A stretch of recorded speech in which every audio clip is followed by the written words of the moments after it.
Okay, because this gentleman was waiting, and then we'll go Darius, Sharima, and Jean. Okay, so we'll get to you, Darius. Yes, sir. Just tell us your name and your affiliation. Hello, my name is Eric. Affiliation, I guess, my first time attending the Belsky Foundation. Awesome. Well, a question about attention in the community. We discussed, Charles, about the blue thin line. We were an on-time event predating the Ferguson or Gardner events. And that officer we talked about, he believed that this was the highest tension he's ever felt between the community and the officers. And I was hoping we could, well, to Evelyne and Charles, but to the whole panel, we could discuss maybe about, you feel like maybe this is something that's been growing over time drastically within the last maybe year and a half, but possibly something that happened a decade, 5 years ago, something that's kind of built up this tension, or did this just happen over specific events in the last year and a half or so? Okay, it's largely due to, everything's on the media now. I mean, everything's a World Wide Web, the internet, I mean, TV is broadcasted immediately across the world. So everybody sees it. So the more they show it on CNN, the more they show it on MSNBC, the more they show it on TV, I think it just creates a greater sense of anxiety among the people. These incidents aren't new. I mean, but they just, when you use the media as a vehicle to broadcast these incidents, I think people watch it over and over again, and replay it, and I think that kind of adds to the feeling of anxiety about the situation. Okay. Anyone else? I think also too, like Missouri, it was something that was going on for a while. Even though people didn't know about it previously until folks came out, people in that area were subjected to it quite a bit. And that's what kind of maybe was like the last straw for them when it happened here. And then some people just felt that they just couldn't do it, take it any longer. And then you still had the police situation not being fabulous. And then when they brought in that new captain, I think was able to calm the chief that was able to talk with both sides to calm it down. Communication, I think, is very much a key to all of this that's going down. We can respect on both sides and bring some peace and calm and not agitate us. But people have been subjected to this for a long time. I think after a while, people just get tired on both sides. As you stated, not all police officers, majority of police officers and those that serve in law enforcement, just like any profession, majority of teachers are wonderful. But you do remember that bad teacher that you never had your entire life. You all remember that teacher. You remember the bully. You remember that negative person, but that one negative person can actually have impact on another one, especially when they're new to career. So it's important to educate, train, and or remove when they're bad, so that they don't make things happen and make it worse. Okay, so we have Sharima, Jean, and then Darius, and then I'm going to get back to the panel in terms of asking them a couple of questions. Sharima is the next prosecutor in the Bronx DA's office at ADA for 10 years. Hello. I'll talk to you after because I wanted to answer your question. But I wanted to pose a question to Mr. Emery because you mentioned the word insecurity among police officers quite a few times. So I wanted to know if you were in another world and you had an opportunity to develop some form of a program, what would that program be to cure police officers or address rather their insecurities and enhance their respect for the job? And Ms. Matthews, as far as their passion, what type of program or program would you be able to have to instill that passion in them for the job that they maybe had when they first started? It's funny because Michael Julian is trying to do this right now, but I don't know how successful it's going to be. It's a very interesting undertaking. What he's trying to do, and I don't know that I have a better answer.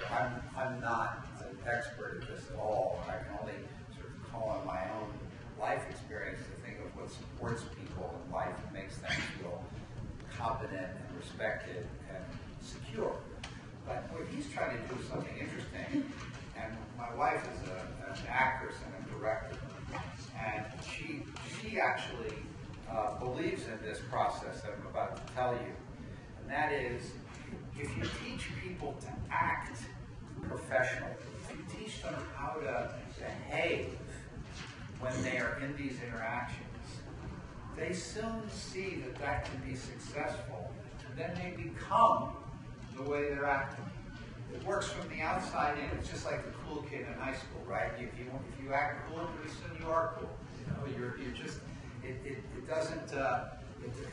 It's interesting. You get the reinforcement for the good behavior, and I think you need that reinforcement. There are a lot of ways that reinforcement can be stimulated, not only in the interactions, but if you're rewarded for it. If the police officers around you are seeing that there's a success in behaving this way. Now, how do you do that? You give people promotions, I guess. You reward them. You try and figure out ways to create a police force where this kind of behavior is valued and where it's viewed as valued. And education, certainly, higher pay, all the right things that create a kind of sense of respect and integrity that would then support the security that we're trying to foster. Okay, Evelyne. When I say passion, I mean understanding that we're human beings and not forgetting that when you do your job. And when you say teaching someone something, it's not just teaching like it's from rote, like it's a book and this is how you need to be. But we also need to selection process for police officers to be different than what we're doing now, because obviously we're not doing a fine job with that. We need to add some other particular tangents to it in terms of perhaps we need to see people maybe in their daily life, whatever their routine is, because we maybe in the interview process we need to have a variety of individuals, or you go through your psychological, or maybe we need some community activity that people need to participate in. We need to see individuals, maybe we need to put in some school settings. Not everyone get along with children, however, or junior high school students, because they're challenging. Junior high school is challenging, but I did that. But I think people need to, a lot of our officers come from other places, and they police with individuals that they're not comfortable with or they're not familiar with. And I'm not just talking about black and white. It's not just black and white, because you could have people from parts of Long Island that come from maybe places where trailer parks are. And some people, they could be the same color, but if you're not familiar with that type of individual, you feel because you live here that I can do a variety of things to you, and no one's going to take you serious when you give a phone call to a particular office. And then when there's something that takes place, really investigate these things. I think you just need to have individuals, and when you're interacting with them in the interview, you need to ask pointed questions, or what's the experience about working with particular individuals. And we need to have trained supervising officers that are older, meaning they're seasoned but not critical, but still have humanity in them, sensitivities. You could do your job, you could be strong in doing a lot of things without having to insult individuals. I think customer service is important as well, because I can stop you for a ticket, but I don't have to be nasty. And when you say, why are you stopping me, officer, I don't have to get offended. I can say, I'm stopping you because you're going 55 and 35. And I don't have to throw the ticket at you, and if you tear the ticket up, I don't have to be nasty. It's like, whatever, I still got my car. It's just also having some emotional intelligence and not having to be, like when I first started the job, I had a lieutenant, and the first person called me a name outside I was never accustomed to, and I went back to my God, they're going to say all this. Goes, you have to have tough skin. You can't get upset as soon as they start saying something to you. You just have to be how you need to be. So we have to teach them to be kind and gentle. As police officers, which means you don't have to be, if they curse you out, as you said earlier, you don't have to curse back at them and then I'm arresting you. You just do it in a kind of way.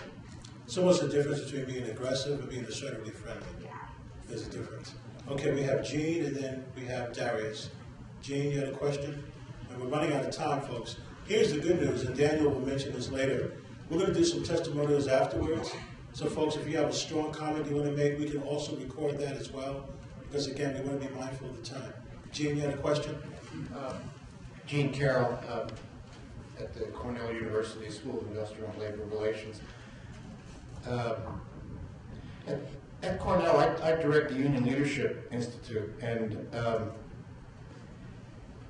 So the question of leadership to me is crucial, and the example and the atmosphere set by leaders. And leaders, of course, are not always people with the title of leader, but can be the personality in the entry level of the police force or middle level. So just one comment and then a question. One of the things that we're infected with in New York in this generation of police officers, I think, some police officers is the legacy of Rudy Giuliani, who was a mean and ugly and racist person, and I'll just leave it at that. So is that the comment or the question? That's the comment, and it has been bad for New York. Oh, yeah, okay. Because it's in the background. Yes. And doing leadership training myself and doing training around leaders discovering their own biases, as Arthur knows, and as you all know, all you got to do is scratch the surface, and the central issue of American history, question of race, comes to the surface, whether you're white or Latino or African American. So I'm just curious about, and I don't know this, in the training for the police force in New York City, and in the weeding out process that was referred to, and in the training when people are coming into the police academy, how do we identify people who red flags go up? I want to understand that, and I know that the demographics are changing in the police force, and that's really going to make a big difference over time, and that's a good thing. But some of the ugliness and the rottenness and the hatefulness and the ignorance that is still there, how is that dealt with? Who are the leaders? And how is that leadership component developed over the years within inside the police department? I agree with you, Mr. Emery. Mr. Bratton is a really strong leader in a very positive direction. But I'm really interested in the middle level of management, as well as at the academy. How do they say, we can't have that fellow over there or that gal over there because they're dangerous to society? All right. Anybody want to tackle that? I don't know the answer to tell it well enough. I know that they're trying to do better on those subjects, but I don't know the specifics of what they're doing to show early warnings on these sorts of very hot button issues, which are so problematic. But I do know that the culture in the precincts quickly eradicates any good training that occurs in the academy, or often does, and that the bunkered mentality, especially in 5 or 6 precincts, you can name them, in the Bronx and in Brooklyn primarily, in Staten Island, and one particular 120th, is there's a mentality that sort of just creates its own culture that is very much a eBay culture. And it crosses racial and ethnic and even gender barriers within the police force. That's not to say that police don't act with integrity. A lot of police have a great deal of pride that they follow the rules and they do a good job. But even those men and women have to sort of step back and tolerate the culture in these precincts, is my sense. But I'm certainly no expert in the training part and the mechanisms by which you could isolate the people who are going to react badly in the future. I'm going to ask Charles to weigh in only because we're running out of time, because he was vetted on both the Secret Service level and the level of alcohol, tobacco, and firearms. So although it's not New York City, boots on the ground, he's at a pretty comparable level in terms of what he went through to go through that process. So what did you see back then? Well, it's very difficult, honestly, to weed out someone like that because it's going to remain dormant for a long time. They're not going to have any overt acts or comments made, whatever. But it's equally difficult on the federal level. I mean, how do you weed out individuals? I know in a lot of situations with ATF, it's always a matter of demographics, putting, I think we had an Asian put it in like Nebraska, and we had another individual put it in another part of the country, so people are around people that are different from them, but they don't make overt acts or comments that you can put your finger on. So how you identify them, I'm not sure I have a clear answer to that. Sure. I think also the answer to his question really is we have to improve the process by which we bring people onto the job. We have to improve the process by which we bring people onto the job. And there are things that even at ATF that we put into the process, like making sure that there's a minority representative on every hiring panel, promotion panel. There are things we can do, and we sort of ask those questions, but as we talked earlier, change the dialogue, we change the narrative. Now, when you ask someone, tell me your experience with diversity, you can hear those little red flags when people tell you what their experience with diversity is. But the problem is, if there's only one person on the panel that's a member of a diverse group, and there are 8 people that aren't, they ignore it. When you say to someone, tell me your experience with diversity, and they say to you, well, I'm a security guard at Target and I arrest minorities all the time. Well, that's a red flag, Or if you say to someone, well, I grew up around, and they use a racial derogatory term, that's a red flag. But what happens is, when those people leave the room and the discussion starts, then 6 people say, well, we can't say the person's a racist. You got to understand, they grew up here, and they're not as necessarily as compassionate or empathetic as they should be. So I still maintain that if we're going to vet people in the federal system and in the state and local system, if we're going to give you a polygraph, do a background investigation, go all the way back to your high school, we're going to check everything that you've ever done as a person. And somewhere along the way, while we're asking you about your drug use, your friends, your foreign contacts, and all that, we need to say to you, what is your comfort level of working with people that don't look like you? Right. Just to get the answer. And Matthew's a former ATF agent as well, so that's why I allowed him to jump in. So I got one more question, and this was a question that was really important for Dan. Is what kind of reforms are needed? I think we've talked about some of it, but we do have another question you and I talked about over lunch. Anybody in this room remember Neighborhood Watch and been part of that? Okay, so here's a controversial thought I'm going to present to the panel. What if, as part of the Neighborhood Watch, we were all given from the same cell phone carrier, cell phones with cameras, high proficiency. And just like with Neighborhood Watch, our main responsibility was what in our neighborhoods? To look out for lawlessness. What if, at the same time, we're also recording excessive use of police officers? I'm going to ask the panel, what do you think about that? In other words, you've got now a camera phone, and instead of saying, hey, I see there's this individual who's walking out 6 different times in front of this apartment complex, okay, and you might be part of the Neighborhood Watch, so you want to communicate, you don't want to take anything into your own hands. What if you see a police officer using excessive force? Are you comfortable having that individual, that citizen ambassador, now recording that kind of interaction? That's my question. I don't have any brilliant answer to that. I mean, I think that Neighborhood Watch is involving people in that way and making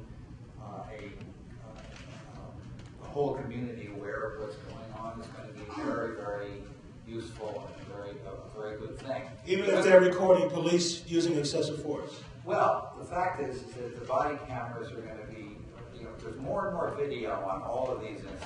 I mean, the CCRB, we're getting video on a greater percentage of incidents all the time. And the body cameras are going to increase that many-fold. And that's going to be pervasive, not only in New York, but all over the country.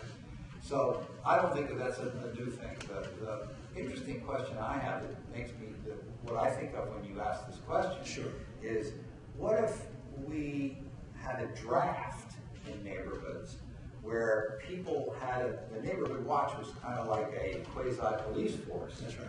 Right? So what if we had a draft where people really, as part of the neighborhood, at least socially, would be expected to be part of the Neighborhood Watch. And then they would be involved more directly on an intimate basis with the police function, and they would be responsible for, they would hold the police accountable more effectively for the police function. Okay. I kind of like the idea of getting more and more people who aren't police officers, who are not involved in law enforcement, responsible for law enforcement in communities where it is a particular issue. Okay, and last comment, Charles and Danny, how are we on time? Okay, all right, so Charles, and then Onida. I'm all about accountability and integrity. I know it's been controversial about having cameras with police officers using cameras and citizens having cameras, but if that ensures a greater system of accountability and integrity, hey, I'm all for it. I'm on the street, I'm doing my job, make a lawful arrest, it comes to a situation where there's a confrontation with me and the individual, I stand behind what I do. I believe I'm a man of integrity. I've always been an agent of integrity. So, I mean, cameras are everywhere anyway. I mean, whether somebody has a body camera on, the situation with the Boston bombing, thousands of cameras everywhere. So your actions are always being monitored anyway. So. Right, exactly. And last comment, Onida. Charles just said it, but I was going to say that yes, we have it already. Cameras are everywhere. But we're capturing all of this video. But really, what difference is the video making? Are we looking at the video? Sometimes you look at it and you say, are you seeing the same thing I'm seeing? How come we're not seeing the same thing? So I question the use of the video and how we're going to see them. But I would really ask people to make relationships with their community precincts, to attend precinct council meetings, to invite their precinct, the police officers from their precincts to events that they're having. So if you have a local community board meeting, you attend them, make sure the police are there. If you're having a block association meeting, you invite the police officers to come to your meetings. If it's schools or whatever it is, anything locally that you're involved in, you should invite the police to be a partner in what you do. So everyone gets to know each other more, gets an appreciation for each other more, and starts to build from the grassroots up. Okay, another round of applause, please, for our wonderful panelists, Arthur T. Matthews.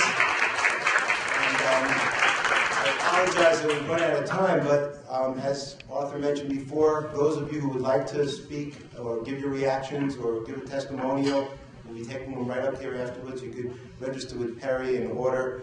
We have about a half an hour to do that. Some of the panelists may be willing to stay and answer questions one-on-one. We are filming this, so we're going to try to make this available as soon as possible. I'd say give us about a month until it could be edited and everything. I want to thank our filmmakers, Abby Sternberg, who came all the way up from D.C., Ron Yoshida and Dexter from Hello World Communications. Thank you, Ron, Dexter. Thank you to the Players Club. And to use a phrase that Artie is always using, we have all become not only players, but playmakers tonight. So I think the takeaway is we need to stay engaged. This, by the way, is the 50th anniversary this next month on the historic marches in Selma. And this year marks the 50th anniversary of the Voting Rights Act. So I think it's very pertinent that we're having this panel tonight. And I think it's important, in line with our mission of the Florence Belsky Foundation, to empower each generation to teach the others. Florence would be very happy tonight. And the website, for those who are interested, is www.flobel.org. So thank you all. Oh wait, two more thank yous. Thank you also to Jill Markowitz-Mazarski for helping to put together this wonderful panel. I'm very sure. Thank you.